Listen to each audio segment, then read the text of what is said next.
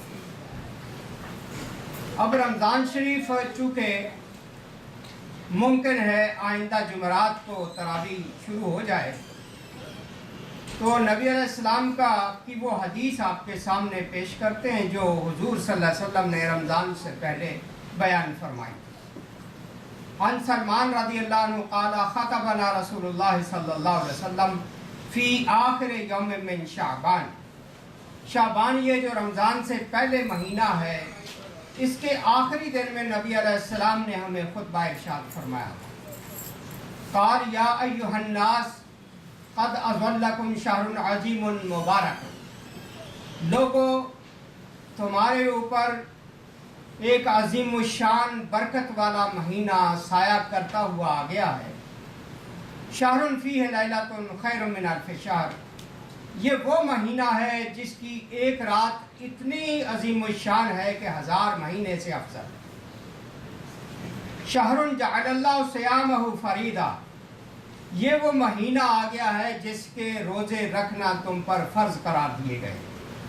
وقیام لیلہ تطوعا، جس کے راتوں کو عبادت کرنا نفل قرار دیا گیا۔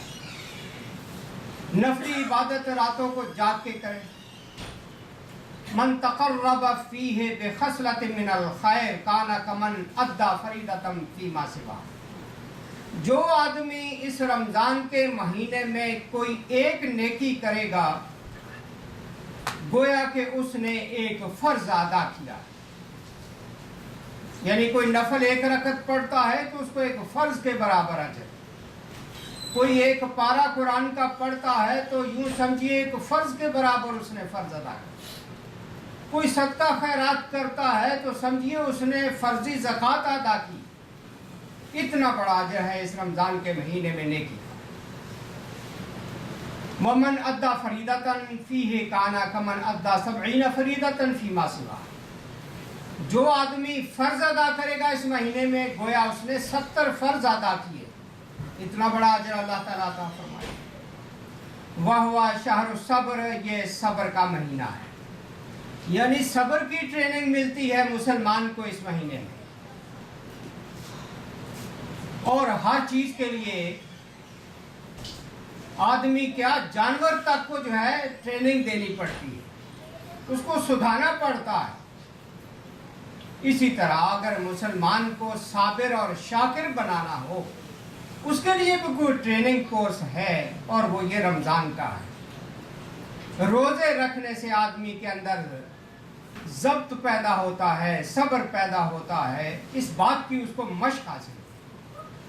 والصبر ثوابہ الجنہ، اور صبر کا ثواب جنت ہے۔ بلکہ قرآن کہتا ہے انما یوفی الصابرون اجرهم بغیر حساب۔ جو اس دنیا میں صبر کریں گے، اللہ کی راہ میں جو مشکلات آتی ہیں ان پر، تو ان کو پورا پورا اجر دیا جائے گا، ذرا بھی اس میں کمی نہیں کی جائے گی۔ وشہر المواسات، یہ مہینہ ہے ایک دوسرے سے ہمدردی کرنے کا۔ عام طور پہ انسان جو ہے دنیاوی معاملات میں پڑ کر سخت دل ہو جاتا ہے، سنگ دل بن جاتا ہے، اس کے دل کی نرمی ختم ہو جاتی ہے، دوسروں کے لیے ہمدردی اور خیرخواہی کا جذبہ ختم ہوتا ہے۔ تو سال کے بعد یہ مہینہ جب آتا ہے تو مسلمان کے اندر روزوں کے ذریعے سے ایک دوسرے کی ہمدردی کا جذبہ جو ہے، اس کی مشق اس کو حاصل ہے۔ جب خود بھوکا رہے گا تو معاشرے کے بھوکے لوگوں کا اس کو احساس پیدا ہوگا۔ جب روزہ رکھ کے خود پیاس لگے گی، اس کو دوسرے لوگوں کی پیاس کا احساس پیدا ہوگا۔ اس طرح سے یہ مشق کروائی جاتی ہے ہمدردی کی اور غم گساری کی۔ وشہر یزاد فیہ رزق المومن فیہ، یہ وہ مہینہ ہے جس میں مومن کا رزق، اس میں برکت عطا کر دی جاتی، تنخواہ نہیں ڈیڑھی ہو جاتی یا دگنی ہو جاتی۔ بلکہ جو کچھ اس کو میسر ہوتا اس میں خدا کی طرف سے برکت آ جاتی. ہم لوگ تو وہ دوزخ کی طرح حل میں مزید پر ہی لگے ہوئے ہیں کہ اور ہو جائے اور اکٹھا ہو جائے اور مل جائے. لیکن مومن جو صحیح مومن ہوتا ہے اس کے لیے تھوڑی سی روزی بھی جو ہے کفایت کرتی ہے جب اس کو اللہ تعالیٰ برکت عطا فرماتا ہے اور صبر اور شکر کا جذبہ عطا فرماتا ہے. وہ تھوڑی میں ہی خوش ہو جاتا ہے کیونکہ اسے پتا ہے کہ میرا رازق اس نے جو میرے مقدر میں لکھ دیا ہے میں اسی پہ راضی ہوں, میں اسی پہ خوش ہوں. وہ پھر ہوس کا مارا ہوا نہیں ہوتا کہ ہلکائے ہوئے کتے کی طرح ادھر بھی منہ مارتا ہے ادھر بھی منہ مارتا ہے. نہیں, صبر کے ساتھ, شکر کے ساتھ, قناعت کے ساتھ وہ زندگی گزارتا ہے. وہ صابر و شاکر رہتا اپنے خدا کی رضا پر, اس کی تقدیر پر. آخر تقدیر بھی ایک مسئلہ ہے, ایمان کا حصہ ہے کہ جو بھی تقدیر میرے لیے اللہ نے میرے لیے لکھی ہے میں اس کی رضا پہ راضی ہوں. آدمی کو اس کی تقدیر پہ گلہ اور شکوہ نہیں ہونا چاہیے کہ یہ میرے لیے کیا کر دیا, باقی دنیا کو کیا کچھ ملا ہوا ہے مجھے کیوں نہیں ملا ہے. مومن جو ہے اس کو صبر اور شکر ملتا ہے, اس سے بڑی کوئی دولت اسے نہیں نصیب ہوتی. پھر آپ نے فرمایا من فطر فیہ صائما کان مغفرۃ لذنوبہ, جو آدمی اس مہینے میں روزے دار کا روزہ افطار کروائے گا اس کے گناہوں کا بخشش کا سبب بن جائے گا. ہر آدمی گناہ گار, حدیث میں آتا کلکم خطاؤن, تم سارے کے سارے گناہ گار. اللہ فرماتا دن رات میں کتنی خطائیں کرتے ہو, کتنی میری نافرمانیاں کرتے ہو. لہذا ان گناہوں کی بخشش کا ذریعہ رمضان کے اندر کسی کی روزے دار کی روزے کا افطار کروانا. وَعِتْقَ رَقَبَتِهِ مِنَ النَّارِ, اور اتنا بڑا اجر ہے کہ جیسے کوئی آدمی دوزخ کی آگ سے اپنی گردن آزاد کروا لے. وَكَانَ لَهُ مِثْلُ أَجْرِهِ مِنْ غَيْرِ أَنْ يَنْقُصَ مِنْ أَجْرِهِ شَيْءٌ. روزہ کسی کا افطار کروانے سے یہ نہیں ہوگا کہ اس کا اجر کاٹ کے کھولنے والے کو دیا جائے گا یا کھولنے والے کا اجر کاٹ کے کھلوانے والے کو دیا جائے گا. ہر ایک کا اجر اپنے اپنے مقام پر موجود رہے گا, کسی میں کمی نہیں کی جائے. قالوا یا رسول اللہ لیس کلنا یجد ما یفطر الصائم. صحابہ نے پوچھا اللہ کے رسول ہم میں سارے صاحب حیثیت تو نہیں. اس زمانے میں آپ جانتے ہیں صحابہ کرام کتنے معاشی طور پہ مشکل حالات سے گزر رہے. انہوں نے پوچھا کہ اگر یہ روزہ کھلوانے کی ہمت ہم میں کسی میں نہ ہو تو کیا کریں. فقال رسول اللہ صلی اللہ علیہ وسلم یعطی اللہ ھذا الثواب من فطر صائما علی تمرۃ. اللہ تعالیٰ یہ اتنا بڑا اجر یعنی گناہوں کی بخشش اور دوزخ سے آزادی اس شخص کو بھی عطا کرے گا جو ایک کھجور سے کسی کو روزہ کھلوا دیتا ہے. ایک کھجور سے, اگر اس میں ہمت ہی ایک کھجور کی ہے, توفیق ہی ایک کھجور کی ہے, تو اس پر بھی اللہ تعالیٰ اس کو اس کے گناہوں کا سبب بنا دے.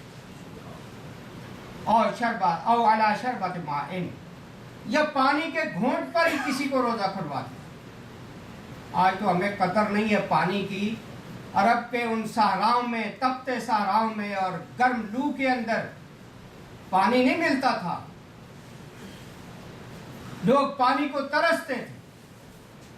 ایسے حالات کے اندر کسی کو پانی کا گھونٹ دینا کہ وہ روزہ کھول لے, یہ کوئی معمولی بات نہیں تھی, اور اس کا اسی لیے اللہ تعالیٰ نے کتنا بڑا اجر رکھا. اور مزقۃ لبن, یا لسی ہی دودھ کے اندر پانی ملا ہوا, وہ کسی کو پلا کے روزہ کھلوا دے, اس کو بھی یہ اجر ملے گا, یعنی اس کے گناہوں کا معافی کا سبب بنے گا, اس کی دوزخ سے آزادی کا سبب بنے گا. وَهُوَ شَهْرٌ أَوَّلُ رَحْمَةٍ, یہ وہ بابرکت مہینہ ہے جس کے ابتدائی 10 دن رحمت ہوتے ہیں، خدا کی رحمتیں برستی ہیں۔ وَأَوْسَطُ مَغْفِرَةٍ، درمیانی 10 دن جو ہیں ان میں اللہ تعالیٰ بخشش کے پروانے عطا کرتا ہے۔ وَآخِرُ عِتْقٌ مِّنَ النَّارِ، اور آخری 10 دن جو ہیں اس مہینے کے دوزخ سے آزادی کے پروانے دیے جاتے ہیں روزے داروں۔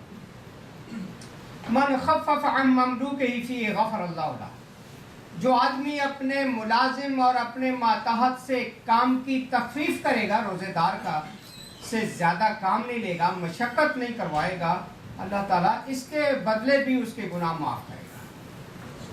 جو ماتحت ہے اس پر کام کا بوجھ جو ہے زیادہ نہ ڈالا جائے،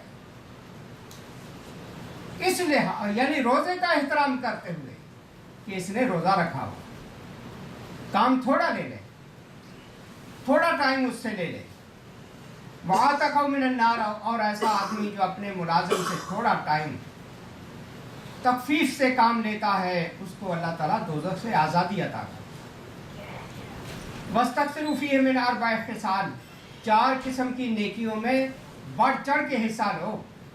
خصلتین ترضون بہما ربکم، 2 نیکیاں تو وہ ہیں جس سے تم اپنے رب کو راضی کر سکتے ہو۔ وَخَصْلَتَيْنِ لَا غِنَىٰ بِكُمْ عَنْهُمَا، 2 وہ نیکیاں جن کے بغیر تمہارا گزارا ہی نہیں۔ فَأَمَّا الْخَصْلَتَانِ اللَّتَانِ تُرْضَوْنَ بِهِمَا رَبَّكُمْ، 2 نیکیاں جن سے تم اپنے رب کو راضی کر سکتے ہو وہ یہ، فَشَهَادَةُ أَن لَّا إِلَٰهَ إِلَّا اللَّهُ، سب سے پہلے یہ کہ ایک اللہ کی گواہی دے دل سے کہ میرا خدا اس پوری کائنات میں ایک ہی ہے، اس کے سوا میرا کوئی خدا نہیں ہے کہ جس کے سامنے میں گردن جھکاؤں۔ وَتَسْتَغْفِرُونَ، اور دوسری نیکی یہ ہے کہ اس کو خدا ماننے کے بعد جو اس کی جناب میں کوتاہیاں نافرمانیاں ہوتی ہیں اسی سے اس کی بخشش طلب کی جائے کہ یا اللہ مجھے معاف کر دے، میں تیرا انتہائی گناہ گار بندہ ہوں، میں بڑا عاجز اور کمزور تیرا بندہ ہوں، تیرے در کے سوا مجھے کہیں سے معافی نہیں مل سکتی، مجھے معاف کر دے۔ یہ 2 چیزیں ہیں وہ ہیں جن سے اللہ راضی ہوتا ہے۔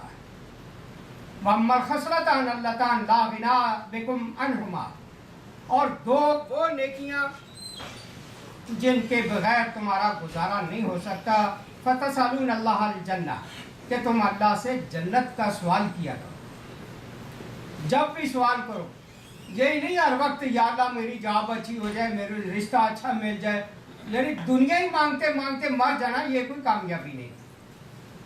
کامیابی یہ ہے کہ اللہ سے جنت مانگیں، جو اصل چیز مانگنے کی ہے، جو کبھی ختم نہیں ہوگی۔ اس دنیا کی جابیں تو آتی اور چلی جاتی،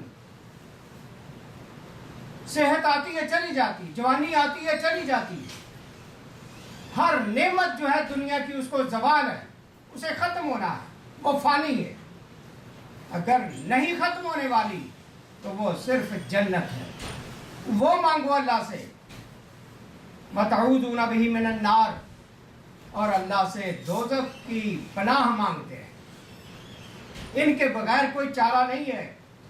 نبی علیہ السلام فرمایا کرتے تھے یا اللہ دوزخ کی لو سے بھی مجھے بچا، اس کی گرم لو بھی جو ہے وہ انسان کو جھلس کے رکھ دے گی، اس لیے وہ دور تک اس کی انسان کو جو ہے وہ گرم ہوا تک نہ لگے۔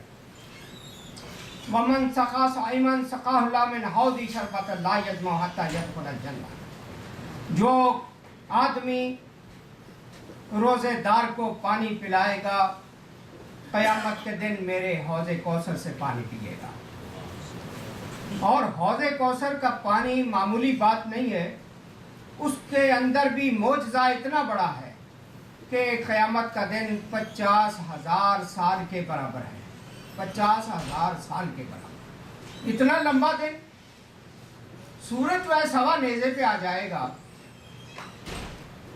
اتنی شدت کی گرمی میں حضور فرماتے ہیں جس کو حوض کوثر کا پانی نصیب ہو جائے گا وہ جنت میں داخل ہونے تک اس کو پھر پیاس نہیں لگے گی، کتنی شدید گرمی ہوگی۔ پیاس نہیں اسے ستائے گی، اس کا دل اور جگر ٹھنڈا ہو جائے گا۔ اس لیے حوض کوثر کا پانی حاصل کرنے کے لیے اس دنیا میں ذریعہ بتا دیا کہ روزے دار کو ٹھنڈا پانی میسر کر دینا، یہ وہ سبب بن جائے گا کہ حوض کوثر کا پانی نصیب ہو۔ حضور علیہ السلام نے یہ بھی فرمایا، ان الجنہ لتنجت وتزین من الحول الى الحول لدخول شہر رمضان، کہ جنت کو اللہ تعالیٰ سالانہ مزین کرتا ہے، ہر سال رمضان میں جنت کی ڈیکوریشن ہوتی ہے، اس کی خوبصورتی کے اندر اضافہ کیا جاتا ہے، مزین کیا جاتا ہے، سالانہ اس کی یہ ڈیکوریشن ہوتی ہے۔ اور یہ رمضان میں جب بھی رمضان آتا ہے، سال کے بعد اللہ تعالیٰ تمام چیزوں کو رینیو کر دیتا ہے جنت۔ ہم لوگ بھی سالانہ اپنے گھروں کو سنوارتے ہیں۔ فَإِذَا كَانَتْ أَوَّلُ اللَّيْلَةِ مِنْ شَهْرِ رَمَضَانَ هَبَّتْ رِيحٌ مِنْ تَحْتِ الْعَرْشِ يُقَالُ لَهَا الْمُثِيرَةُ، رمضان کی جب پہلی رات ہوتی ہے تو اللہ تعالیٰ اس رمضان کی برکت سے اپنے عرش عظیم کے نیچے سے ایسی ہوا چلاتا ہے جسے مثیرہ کہا جاتا ہے۔ فَتُصَفِّقُ وَرَقُ أَشْجَارِ الْجِنَانِ، اس ہوا سے درختوں کے پتے جنت کے اندر پھڑپھڑانے لگتے ہیں۔ وَحِلَقُ الْمَصَارِعِ، اور دروازوں کے کنڈے جو ہیں ان میں کھڑکنے کی آواز پیدا ہونے لگتی ہے۔ فَيُسْمَعُ لِذَلِكَ تَنِينٌ لَمْ يَسْمَعْ السَّامِعُونَ أَحْسَنَ مِنْهُ، جتنی میوزک کی خوبصورت آوازیں دنیا نے سنی ہوں گی، ان سے بڑھ کر کبھی سریلی آواز کسی نے نہیں سنی۔ درختوں کے پتوں سے ایسی موسیقی، اتنی خوبصورت آواز پیدا ہوتی ہے، اور دروازوں کے کنڈوں سے کہ آدمی کو پھر میوزک کی حاجت نہیں رہ جاتی۔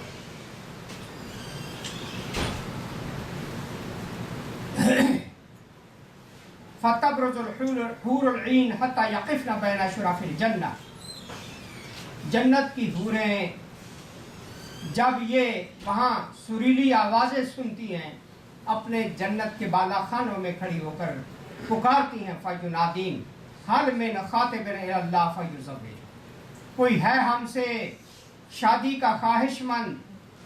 ثُمَّ يَقُلْنَ الْحُورُ الْعِينُ يَا رِضْوَانَ الْجَنَّةِ، پھر وہ حوریں کہتی ہیں، اے جنت کے دربان فرشتے، ما هذه الليلة، یہ رات کون سی ہے؟ فَيُجِيبُهُنَّ بِالتَّلْبِيَةِ، وہ پکار کر جواب دیتے ہیں۔ ثُمَّ يَقُولُ هذه أول ليلة من شهر رمضان، یہ رمضان شریف کی پہلی رات ہے جس کے اندر اتنا اللہ تعالیٰ نے حسن پیدا کر دیا ہے کہ یہاں درختوں کے پتوں سے اتنی سریلی آوازیں سنائی دے رہی ہیں، ایک بہار آئی ہوئی ہے جنت کے باغوں میں۔ فتحت ابواب الجنہ للصائمین من امت محمد صلی اللہ علیہ وسلم، اس رات کے اندر ہی اللہ تعالیٰ جنت کے دروازے روزے داروں کے لیے کھول دیتا ہے۔ وَيَقُولُ عَزَّ وَجَلَّ، اللہ فرماتا ہے، یا رضوان افتح ابواب الجنان، اے جنت کے دربان جنت کے دروازے کھول دے۔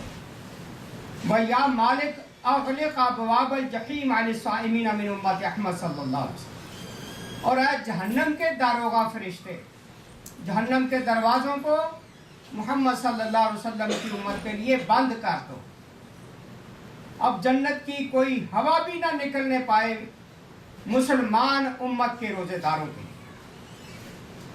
یا جبریل اہبط الی الارض، اے جبریل زمین پہ اترو، فَاسْفِدْ مَرَدَةَ الشَّيَاطِينَ، سرکش شیطانوں کو جکڑو، وَغُلَّهُمْ بِالْأَغْلَالِ، ان کو زنجیریں پہناؤ، ثُمَّ اقْذِفْهُمْ فِي الْبِحَارِ، ان سرکش شیطانوں کو جکڑ کر سمندروں میں پھینک دو، حَتَّى لَا يُفْسِدُوا عَلَىٰ أُمَّةِ محمد حبیبی صلی اللہ علیہ وسلم صِيَامَهُمْ، تاکہ یہ شیطان میرے پیارے محمد صلی اللہ علیہ وسلم کی امت کے روزوں کو خراب نہ کر سکے۔ وَيَقُولُ اللَّهُ عَزَّ وَجَلَّ فِي كُلِّ لَيْلَةٍ مِنْ شَهْرِ رَمَضَانَ لِمُنَادٍ يُنَادِي ثَلَاثَ مَرَّاتٍ، ہر رات رمضان کی اللہ کی طرف سے منادی کرنے والا فرشتہ 3 دفعہ پکارتا ہے، هَلْ مِنْ سَائِلٍ فَأُعْطِيَهُ سُؤْلَهُ، ہے کوئی سوال کرنے والا جو مجھ سے سوال کرے۔ صدر سے، وزیر اعظم سے، اپنے M N A M P A سے بڑی بڑی درخواستیں لے کے لوگ جاتے ہیں، اور خدا کے سامنے بھی کبھی کوئی درخواست لے کے گیا ہے اور کوئی پریشان حال ہے تو آ جائے آج رمضان میں میرے پاس، لے آئے اپنی درخواستیں جو بھی ہیں۔ حل من تائب فاتوب علیہ، ہے کوئی توبہ کرنے والا اس رمضان میں اس کی توبہ قبول کروں۔ حل من مستغفر فاغفر لہ، ہے کوئی مجھ سے بخشش طلب کرنے والا، میں اس کے گناہ بخشوں۔ حضرات اس رمضان میں اپنی عرضیاں اللہ کے سامنے رکھیں، یہ دنیا کی پریشانیوں کا حل کرنے والا صرف اللہ کی ذات ہے، یہ انسان نہیں ہے، انسان تو خود محتاج ہے، ان کو خدا نہ بنائیں، خدا وہی ہے جس نے پیدا کیا ہے۔ من یقرض الملی غیر العدوم، کون ہے جو اس ذات کو قرض دے جس کے پاس قرض ڈوبتا نہیں ہے۔ دنیا میں آپ قرض کسی کو دیں ڈوب جاتا ہے، لوگ دیتے نہیں ہیں۔ والوفی غیر ظلوم، کون ہے جو اس ذات کو جو وفادار ہے اس کے ساتھ سودا کرے جو کسی سے زیادتی نہیں کرتا۔ وَلِلَّهِ عَزَّ وَجَلَّ فِي كُلِّ يَوْمٍ مِّن شَهْرِ رَمَضَانِ عِنْدَ الْإِفْطَارِ أَلْفُ عَتِيقٍ مِّنَ النَّارِ كُلُّهُمْ قَدْ اسْتَوْجَبُوا النَّارَ۔ حضور فرماتے ہیں کہ رمضان کے ہر دن افطار کے وقت اللہ تعالیٰ 10,000 روزے داروں کو جہنم سے آزادی کے پروانے دیتا ہے، اور یہ وہ لوگ ہوتے ہیں جن کے لیے جہنم واجب ہو چکی ہوتی، ان کو اللہ تعالیٰ بخش دیتا ہے۔ روزانہ 10,000 آدمی بخشے جا رہے ہیں جہنم سے۔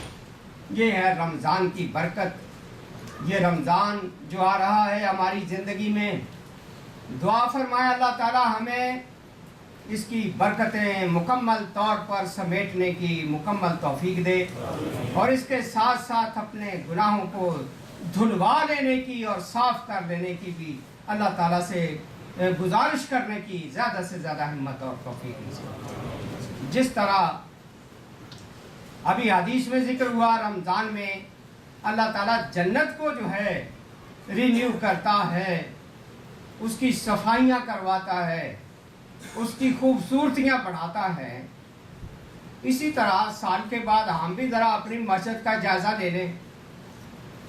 یہ کارپیٹ شاید 4 سال لگے ہوئے ہو گئے ہیں، کسی نے دھویا بھی نہیں ہے۔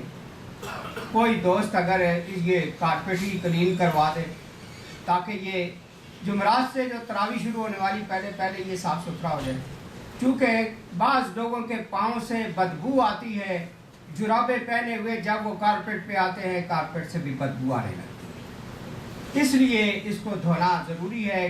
جس کو اللہ توفیق دے وہ یہ کام کروائے۔ نیچے ایک واٹر پمپ $350 کا آتا ہے، وہ بند پڑا ہے، کوئی وہ لگوا دے۔ یہ ساؤنڈ سسٹم کے لیے ہمیں آج تک کوئی پاکستانی الیکٹریشین نہیں مل سکا۔ قدرتی طور پہ ایک مصری دوست آیا، اس نے کہا میں الیکٹریشین ہوں، کوئی کام ہو تو اس بیچارے نے نیچے ہماری فری میں کچھ وائرنگ بھی کر دی، اور وہ کہتا تھا ساؤنڈ سسٹم میں لگا دیتا ہوں، لیکن اس کے چارجز جو ہوں گے وہ اگر کوئی دوست دے سکتا ہے تو یہ ہمارا، آپ دیکھتے بولتے بولتے چپ ہو جاتا ہے، صحیح نہیں ہے۔ اسی طرح سیکورٹی کیمرے ہمارے دوست عزیز شاہد شیخ پوری نے لگانے کا یہاں اہتمام کیا ہے، وہ انشاءاللہ چند دن میں لگ جائیں گے۔ سیلنگ کی مرمت ہونے والی ہے، یہ ہمارے عزیز حفیظ نے ذمہ لے لیا ہے۔ بجلی کا بل آپ جانتے ہیں زیادہ ہوتا ہے رمضان شریف میں، یہ جب اے سی چلتے ہیں تو یہ بل کو ہی اپنے ذمہ لے لیں، یعنی جیسے جیسے اللہ کسی کو توفیق دیتا ہے اس میں اپنا حصہ ڈالتے جائیں۔ اعتکاف کے پردوں کا انتظام حبیب نے اپنے ذمہ لیا ہوا ہے، جالی دار دروازہ یا یہاں لگوانا تھا لوہے کا، وہ مرزا عارف نے اپنے ذمہ لیا ہے۔ کھجوریں وغیرہ ایک دوست ندیم وہ ہمیں افطاری کے لیے پہلے ہی دے گئے ہیں۔ اعتکاف میں بیٹھنے والے جتنے بھی لوگ ہوں گے ان کی سحری کا انتظام ڈاکٹر واحد صاحب نے پیشگی کر دیا ہے کہ جتنے بھی لوگ اعتکاف میں بیٹھیں گے سحری کا کھانا ان کی طرف سے دیا جائے گا، بلکہ جتنے بھی جمعراتیں آئیں گی ان کی افطاری کا بھی وہ انتظام کر رہے ہیں۔